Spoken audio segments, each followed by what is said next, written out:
네, 오늘 우리에게 주신 하나님의 말씀은 누가복음 18장 1절부터 8절까지 말씀입니다.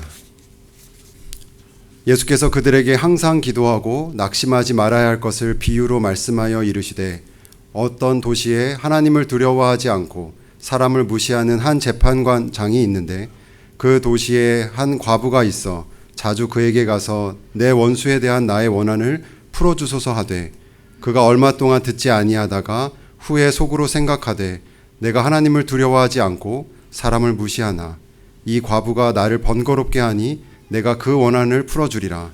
그렇지 않으면 늘 와서 나를 괴롭게 하리라 하였느니라. 주께서 또 이르시되 불의한 재판장이 말한 것을 들으라. 하물며 하나님께서 그 밤낮 부르짖는 택하신 자들의 원한을 풀어주지 아니하시겠느냐. 그들에게 오래 참으시겠느냐. 내가 너에게 이르노니 속히 그 원한을 풀어주시리라.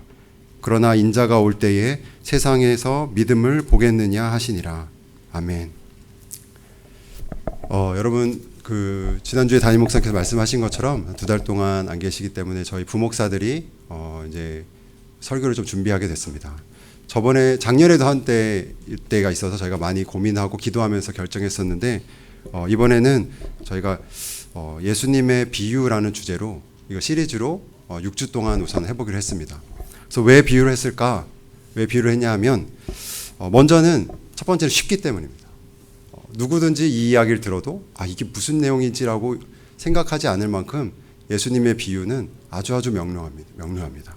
그래서 어린 유치부 아이가 들어도 어떤 사람이 들어도 그 내용이 뭔지 다 이해할 수 있을 만큼 아주 명료하고 쉬운 이야기입니다.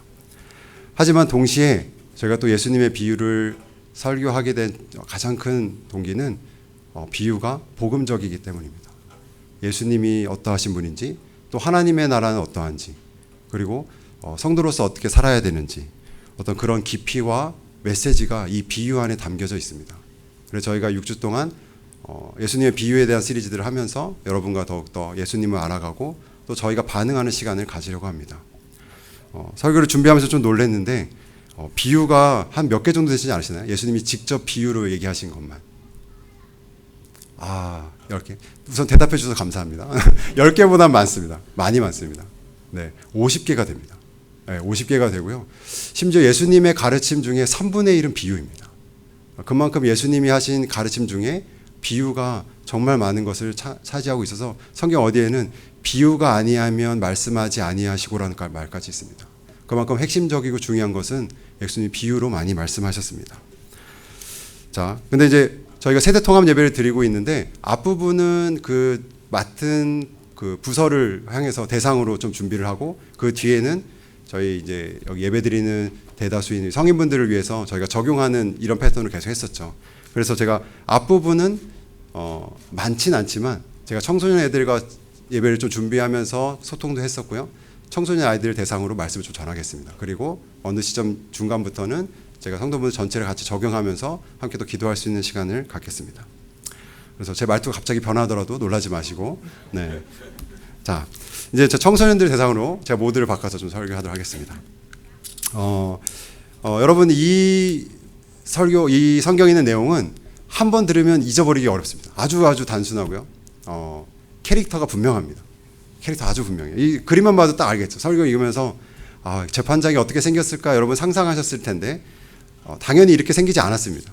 상상 속에 예수님께서 만들어내신 이야기예요. 메시지를 전하기 위해서. 근데 참 잘 그렸어요. 되게 완고하게 생겼고 되게 이제 못되게 생겼잖아요. 재판장. 혹시 여기 판사분 안 계시죠? 죄송합니다. 네, 그 재판장을 이렇게 비유해서 모든 재판장을 말한 게 아니라 이 재판장이 이러한 사람이다. 그래서 어떻게 비유했냐면 여러분 읽은 성경에 보시면 이 재판관을 성격을 딱 두 가지로 설명했어요. 보시면 18장 오늘 읽은 9절에 보시면 2절에 이렇게 나와 있습니다. 어떤 도시에 재판장이 있는데 하나님을 두려워하지 않고 사람을 무시하였다 라고 되어 있습니다. 아주 두 개로 다 정리가 됩니다. 우선은 하나님을 두려워하지 않았어요. 그러니까 믿음도 없고 세상에 두려운 게 없는 사람이었죠. 자기가 권세가 있으니까 모든 것을 판단할 수 있는 권한이 있는 사람이었죠. 그리고 사람들을 이렇게 불쌍히 여기거나 사람들을 존경하거나 사람들을 진정으로 대하는 인격적인 사람이 아닙니다. 이 두 가지는 원래는 재판장에게 되게 요구되는 성품이었대요. 이스라엘에서는 이 예루살렘 이쪽에서는 재판장이라고 하면 하나님을 두려워해야 되고 그리고 사람을 존경하고 사람에게 따뜻한 사람이 된다라는 게 두 가지인데 이 재판장은 그 두 가지 다 해당되지 않은 사람입니다.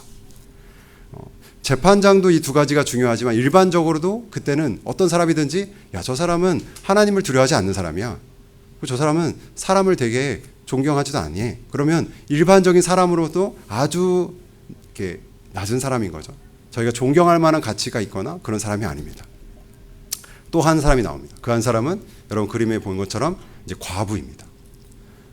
여러분 이제 청소년부 대학교 나왔으면 주일학교를 잘 다니셨으면 이제 이 정도 답을 할 수 있어야 되는데 구약 성경에 하나님께서 특별히 관리해라. 이 사람들은 특별히 좀 케어해라. 라고 하는 세 분류가 있어요. 하나는 뭐 이제 과부가 나왔으니까. 아시는 분? 네, 뭐 손을 막 이렇게 하시네. 네. 누구신가요? 고아, 그쵸. 고아가 있어요. 다니엘도. 나그네. 다 나왔습니다. 네. 나그네하고 고아, 과부죠. 네, 주일학교 좋은데 나오셨나 봐요. 네, 그 특징이 뭘까요? 나그네와 고아와 과부 의지할 데가 없습니다. 보호받지 못하는 사람들이죠. 공급도 없는 사람들이에요. 모두가 다 무시해도 되는 사람들입니다. 그러니까 그 땅에서 안전하게 지낼 수 있는 근간이 없는 사람들이죠. 그래서 이 과부를 보면 남편이 없으니까 당연히 수입도 없을 거고 되게 어려운 삶을 살았을 것입니다. 근데 이 사이에 이제 사건이 일어나게 되죠. 근데 재밌는 게 이 비유에서는 사건이 무슨 사건인지 나오지 않습니다. 그죠? 보면 3절에 보시면 제가 읽어볼게요. 3절에 그 도시에 한 과부가 있어 자주 그에게 가서 내 원수에 대한 나의 원한을 풀어주소서 한대 라고 되어 있습니다. 이 과부가 이렇게 재판관을 찾아가게 됩니다. 찾아가서 제가 이러한 여기 성경에 좀 원한을 풀어달라고 했는데 약간 전설의 고향 같죠. 이게 여러분 청소년 전설의 고향 모르죠. 그 원한을 풀어달라는 의미가 뭐냐면 약간 번역을 의역했는데 원래는 재판을 받게 해달라라는 거예요. 자기가 억울한 일이 있는데 이것을 해결할 때가 재판장밖에 없는 거예요. 재판이 열려져야 자기가 억울함을 보상받을 수 있게 되는 겁니다. 그래서 이 억울함을 해소하기 위해서 재판을 해주십시오라고 이 재판관에게 요구를 계속하는 겁니다. 근데 성경에 보면 4절에 이렇게 되어 있어요. 그가 얼마 동안 듣지 아니하다가 라고 되어 있습니다. 처음에 말했죠. 하나님을 두려워하지도 않고 사람을 무시하는 사람이에요. 자기 높은 사람이 와도 이거를 막 들어줄까 말까인데 다 무시하는 과부가 와서 자기 재판해달라니까 무시한 겁니다. 자기 평소의 성품대로 무시한 거죠. 한 번 무시하고 두 번 무시하고. 근데 이제 이 그림을 보시면 과부가 계속 오는 겁니다. 와서 제발 제 원한을 풀어주십시오. 제가 재판받게 해주세요. 제가 이 재판을 받아서 억울함을 풀 수 있도록 도와주세요라고 한 번, 두 번, 세 번 계속 찾아오는 겁니다. 그래서 그 다음에 이제 재판관이 어떻게 반응했냐면 여기 보면 이제 맨날 오네라고 하는 게 정말 이제 매일 오는 거예요. 계속 오는 거예요. 지겹고 괴롭고 불편하겠죠. 성경에는 어떻게 되어 있냐면 예수님이 어떻게 말씀하셨냐면 재판관이 이렇게 속으로 이야기했다라는 그 속 이야기를 약간 얘기하시죠. 그게 뭐냐면 좀 재밌습니다. 이렇게 말하냐면 속으로 생각하되 내가 하나님을 두려워하지 않고 사람을 무시하나. 본인 스스로 자기가 얼마나 안 좋은 사람인지 알고 있는 거죠. 내가 비록 하나님도 안 무서워하고 사람들 무시하긴 하지만 이 과부가 나를 번거롭게 하니 내가 그 원한을 풀어주리라. 그렇지 아니하면 늘 와서 나를 괴롭게 하리라. 이렇게 말합니다. 재판관이 판단하기에 다른 어떠한 선의도 없고 이 여인이 불쌍해서도 아니고 어떤 관계가 있기 때문도 아닙니다. 그냥 귀찮아서 성가셔서 이 과부가 매일 찾아오니까 내가 이거 들어줘야 되겠다. 나를 위해서 내가 귀찮으니까 나를 위해서 그냥 들어줘야겠다고 들어주게 됩니다. 그러고 나서 비유가 끝나요. 예수님의 이 비유는 어떤 거냐면 관계에 대한 겁니다. 관계. 표면적으로는 이렇게 과부와 재판관이 나오죠. 도움이 필요한 과부와 그 도움을 들어줄 수 있는 재판관이 나옵니다. 근데 재판관은 성경에 보면 마지막 뒷부분에 불의하다 하나님을 경외하지도 않고 또 사람을 무시하는 사람이다. 나쁜 사람이에요. 말 그대로 나쁜 사람. 둘 사이 어떤 인격적인 관계 전혀 없습니다. 그런데도 이 불의한 재판관이 계속해서 과부가 요청하니 들어줬다라는 게 비유의 핵심입니다. 그런데 예수님이 이 이야기를 이거 재밌지라고 들려주신 게 아니라 분명히 목적이 있으신 거죠. 이 비유를 통해서 타겟으로 삼은 메시지가 있습니다. 그게 뭐냐면 거기 있는 사람들한테 하는 거죠. 너희들도 과부와 같이 도움이 필요할 텐데, 너희들도 분명히 도움이 필요한 게 있을 텐데, 이 과부는 도움이 필요해서 도움을 해결해 줄 수 있는 재판관에게 요청을 계속하고 있는데 너희는 나한테 왜 도움을 요청하지 않냐라는 겁니다. 여기서 아마 다들 딱 놀랬을 거예요. 왜 나는 하나님한테 이거를 요청하고 있지 않지? 라고 했을 겁니다. 심지어 재판관은 도움을 주고 싶어 하지도 않는 사람입니다. 근데 예수님은, 하나님은 우리를 도와주기 위해서 항상 기다리시고 속히 들어주고 싶은 마음은 그 아버지의 마음을 갖고 계시죠. 그리고 재판관이 그것을 해결해 줄 수 있는 능력이 있는 것처럼, 그 권세와 권한이 그 사람한테 있는 것처럼 하나님에게는 모든 권세와 권한이 그분에게 있습니다.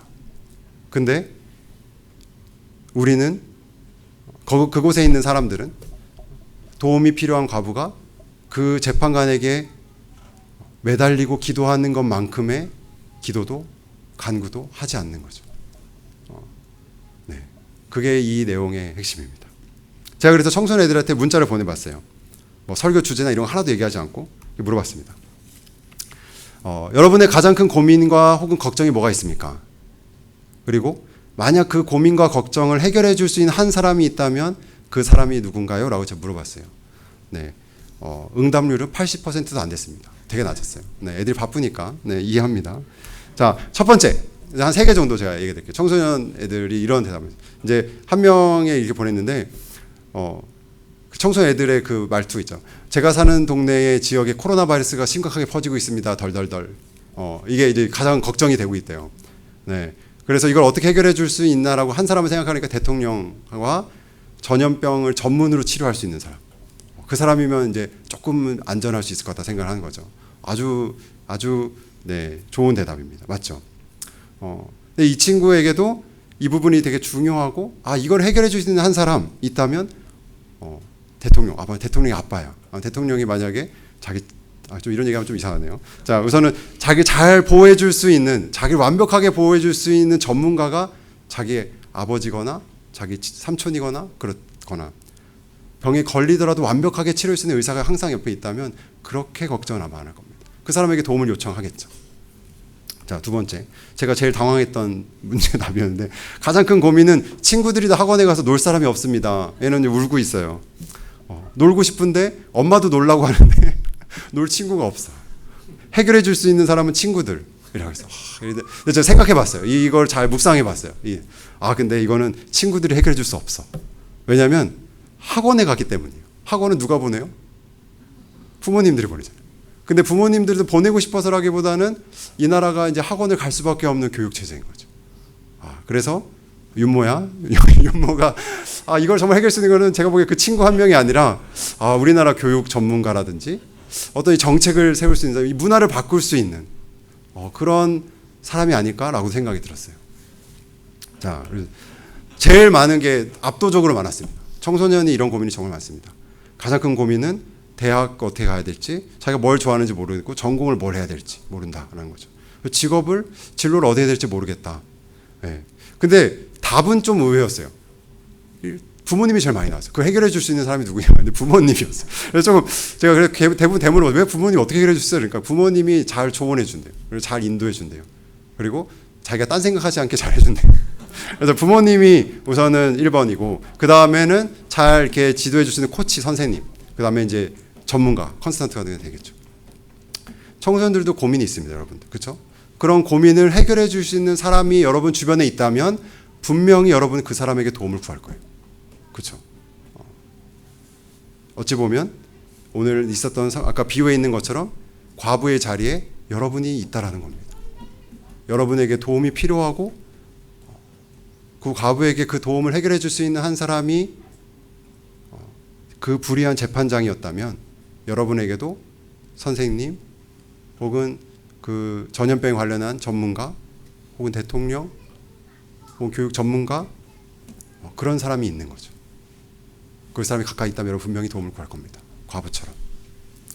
자, 그러면 이제 이 질문을 청소년들에게 제가 던지는 겁니다. 그런데 왜 그러면 우리는 이렇게 구체적인 도움을 하나님께는 기도로 구하지 않는 걸까요? 제가 오늘 작정하고 약간 돌직구를 막 던지겠습니다.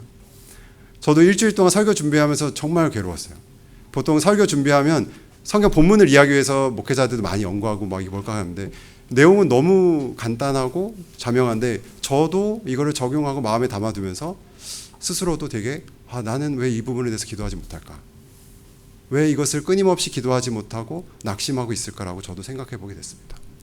이것을 답하기 위해서는 반대로 이 질문을 답해보면 됩니다. 더 쉬운 대답이죠. 쉬운 질문이죠. 왜 과부는 불의한 재판관에게 가서 계속 매달리면서 도움을 구했을까요? 왜 그랬을까요? 단순하죠. 두 가지입니다. 재판장만이 그걸 해결해 줄 수 있기 때문에. 또 하나, 자기가 계속해서 요구하면 언젠가는 들어줄 거다.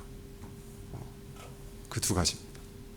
그 두 가지가 있었기 때문에 과부는 재판장에게 와서 도움을 구하면서 계속해서 했던 것이고, 그럼 바로 위에 있던 질문, 우리는 왜 그렇지 하지 않을까요? 라고 하면 제가 하는 말이 아니라 예수님 말하신 게 뭐냐면 그 믿음이 너에게 없다라는 겁니다. 그 믿음이 너에게 없다. 18장 오늘 읽었던 거에 보면 6절과 7절을 제가 한번 읽어보겠습니다. 주께서 또 이르시되 불의한 재판장이 말한 것을 들으라. 하물며 하나님께서 그 밤낮 부르짖는 택하신 자들의 원한을 풀어주지 아니하시겠느냐? 그들에게 오래 참으시겠느냐라고 물었습니다. 야, 불의한 재판관이 귀찮아서라도 저렇게 들어주는데 나는 어떻게 할까? 하물며 나는 너희를 사랑하고 너에게 모든 것을 쏟아붓길 원하고 심지어 너희를 창조했고 그 권한이 모든 것을 갖고 있는 내가 어떻게 하겠느냐? 스스로 답하시죠. 속히 들어주지 아니하겠느냐? 라고 말씀하신 겁니다. 자, 이걸 적용하는 부분은 여러분 청소년분들도 이제 같이 들어주시고, 제가 이제 그 성인분들에게 좀 적용하는 말씀으로 같이 좀 나누고 좀 기도하고 하려고 합니다.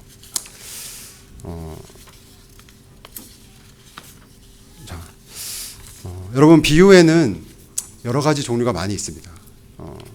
이제 앞으로 저희가 6주 동안 많이 배우겠지만 대부분 많은 비유는 하늘에 있는 이야기, 천상에 있는 진리를 이 지상의 것으로 설명하는 거죠.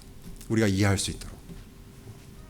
근데 또 다른 비유는 오늘 이 본문처럼 어떤 천상에 있는 이야기를 들려주기보다는 그 간단하고 단순한 이야기를 하여금 우리를 돌이키게 하는 충격요법입니다. 잘 듣고 있으면 재밌네, 뭐 어떻게 됐을까 하다가 그게 너야 라고 하는 거죠.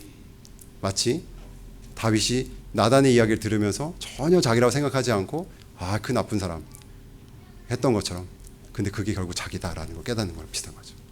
예수님의 비유의 충격요법도 이 비유는 그렇습니다. 그래서 이 비유의 목적은 뭐냐면 듣는 자로 하여금 듣는 자를 책망하고 돌이켜서 회개하는 겁니다. 여러분 이야기를 들은 것처럼 과부에게는 어떤 믿음이 있었습니다. 그 믿음은 재판관만이 자기의 이 억울함을 이걸 해결해 줄 수 있는 것이다 라는 믿음과, 이렇게 계속 구하면 계속 요청하면 이걸 듣고 언젠가는 재판장이 자기를 도와줄 거다라는 거죠. 그 두 가지 믿음. 근데 아까 말씀드린 것처럼 과부가 그 재판관을 믿어서, 그 믿음 우리 생각하는 거 하나님 믿는 믿음이 아닙니다. 아까 그 두 가지죠. 그 믿음이 있어서 그렇게 구했던 그 정도의 수준과 그 정도의 관계만큼도 하나님을 알면서도 관계 맺지 못하고 있는 사람들이 있습니다. 그리고 그거는 어떤 사람에게만 해당되는 게 아니라 우리 모두에게 어느 영역에 있어서는, 어떤 부분에 있어서는, 혹은 어떤 때에는 그렇지 못하고 있는 거죠. 그것을 이 비유는 말하고 있는 겁니다. 기도하지 않는 것에는 여러 가지 상황과 이유가 있을 것입니다. 그렇지만 결국은 그것은 하나님을 충분히 그만큼은 믿지 못하는 것입니다. 기도는 하나님께 도움을 구하는 가장 기본적이고 대체할 수 없는 방법입니다. 그리고 오늘 제가 이 말씀을 준비하면서 하나님께 기도했던 것은 우리가 다 같이 함께 우리의 신앙을 점검해보고 검진받아보는 겁니다. 제임스 패커라는 신학자가 쓴 책에 보면 우리의 믿음을 점검해보라, 건강을 검진하듯이, 건강을 의사한테 가서 검진받듯이 우리의 신앙은 끊임없이 점검해봐야 된다, 검진받아야 된다고 말하면서 우리의 믿음을 가장 극명하게 확실하게 점검할 수 있는 방법이 하나 있는데, 그게 뭐냐면 당신이 어떻게 지금 기도하고 있는가를 점검해보는 겁니다. 의사가 이렇게 청진기 대보면 폐에 어떤 이상이 있는지 단번에 알 수 있는 것처럼, 엑스레이를 찍어보거나 어떤 검진을 받아보면 이 사람이 어떤 문제가 있구나 알 수 있는 것처럼, 여러분, 우리의 보이지 않는 신앙은 그 사람이 교회를 30년을 다녔던, 어떤 사역을 훌륭히 했던, 어떤 직분을 가졌던 그것과는 상관이 없이 지금 저와 여러분이 하나님께 어떻게 기도하고 있느냐, 그것만 보아도 그 신앙을 알 수가 있습니다. 우리 하나님께 어떻게 관계를 맺고 있는지 점검할 수 있는 겁니다. 오늘 예수님께서는 그 2000년 전에 비유를 했을 때 그 비유처럼 그 당시에 있는 제자들과 그 당시에 성경을 우리보다 훨씬 잘 아는 유대인들에게도 이 폭탄 같은 메시지를 던진 것처럼 오늘 우리에게도 던지시는 겁니다. 너희는 나를 이 재판장만큼은 생각하고 있느냐? 그만큼 나를, 이만큼조차도 나를 믿지 못하는 거냐라고 말하시는 거죠. 여러분, 과부의 억울함이 무엇인지, 또 어떤 것으로 소송했는지 자세히 나와 있지 않습니다. 그게 중요치 않다라는 거죠. 아까 청소년들의 고민처럼 다양하게 삶의 여러분의 고민과 걱정, 여러분의 마음속에 가장 많이 자리 잡고 있는 것이 분명히 있을 겁니다. 어떤 사람을 의지할 수도 있는 것이고, 어떤 때를 기다리고 있을 수도 있고, 여러분이 갖고 있는 그 고민과 걱정이 있죠. 근데 하나님께서 오늘 요청하신 것도 바로 그겁니다. 그것을, 바로 그 고민을, 바로 그 걱정을 과부가 재판장을 믿듯이 그 믿음, 그 눈에 보이는 확실한 그 사람보다 더 큰 권세를 가지신 하나님께서 그 기도를 듣고 풀어주시고 언젠가는 하나님의 때 그걸 해결해 주실 거라는 그 믿음을 우리에게 오늘 요구하신 겁니다. 여러분에게도 절실하고 구체적인 도움이 분명히 필요할 것입니다. 혹시 여러분 중에 가족이 지금 사고를 당하셨으면 아마 예은이가 그런 기도를 많이 하겠죠. 그런 생각을 가장 많이 하겠죠.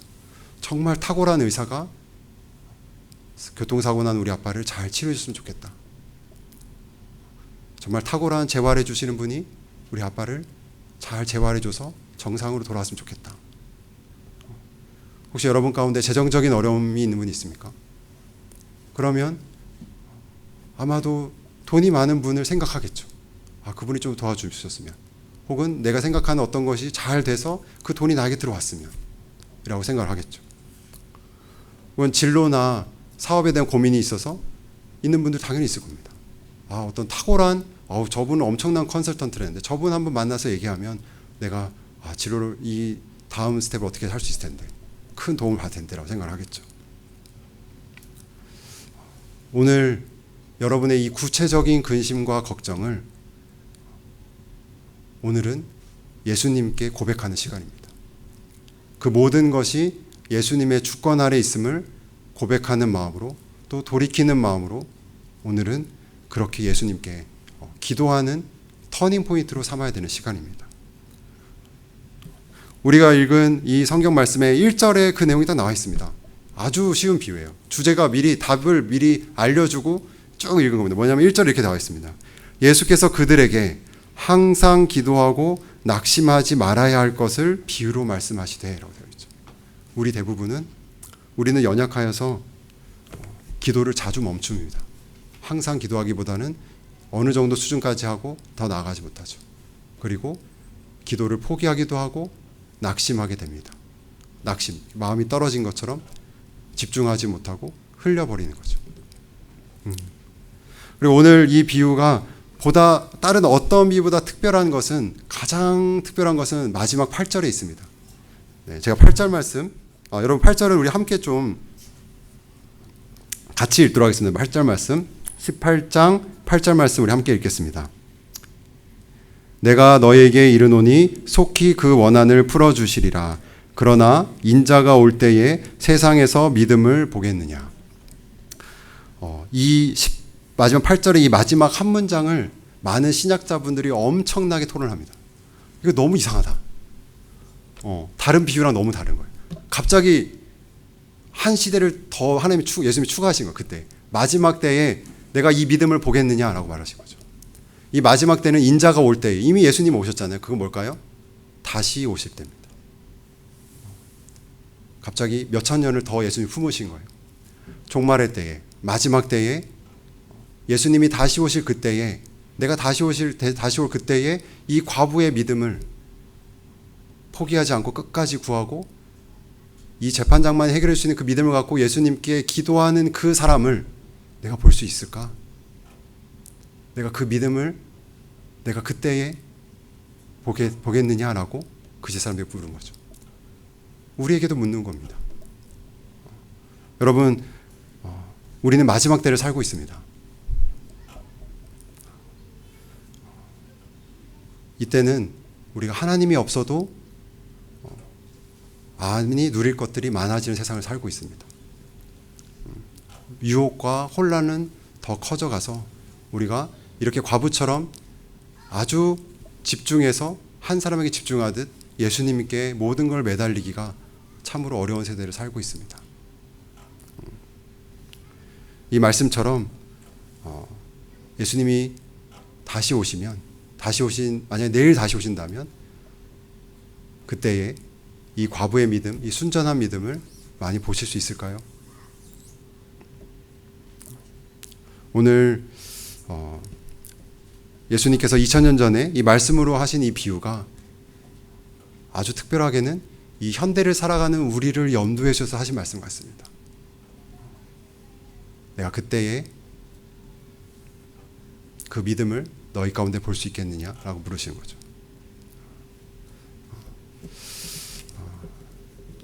여러분, 우리가 잘 알고 있는 말씀 가운데 빌립보서 이런 말씀이 4장 6절 7절 말씀입니다. 아무것도 염려하지 말고 모든 일에 기도와 간구로 너희 구할 것을 하나님께 감사함으로 아뢰라 라고 하죠. 그리하면 모든 지각에 풍성하신 하나님의 평강이 그리스도 예수 안에서 너희 마음과 생각을 지키시리라 말씀하셨죠.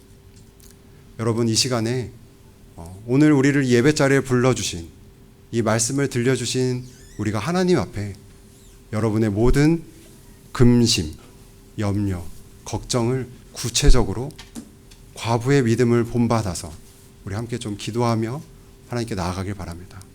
네, 우리 함께 좀 기도하면서 하나님께 나아가도록 하겠습니다.